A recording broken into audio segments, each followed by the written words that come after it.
The FBI trains agents on this one thing, and it can make anyone spill their secrets without realizing it. I used it in an Uber once, and what the driver told me blew my mind. There's a tactic that my cousin, who was in the intelligence apparatus for a long time, told me every operative learns. It's called elicitation. You use statements instead of questions to get the most powerful information from people. When someone asks a question, it raises a little door in the brain that says, I need to be very careful how I respond. But when you're responding to a statement, your brain doesn't activate that little security guard. Let's just imagine you're in this Uber ride that I was in. We get into the car and I elicit a statement to the Uber driver and I let him know I read an article that recently Uber drivers rated Uber as the #1 company in the country, 5 stars across the board. Then he goes, yeah, it's actually really bad.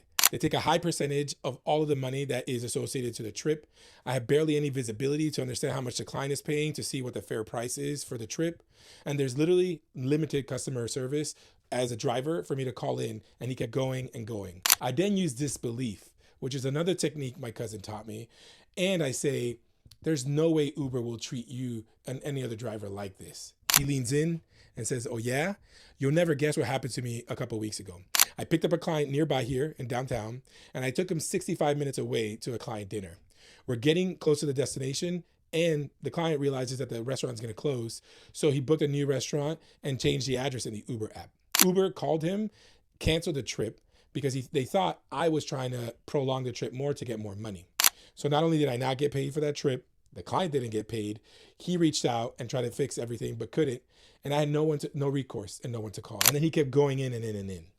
A story like this, he would never tell another passenger. That's when I realized that I made his brain switch into friend mode.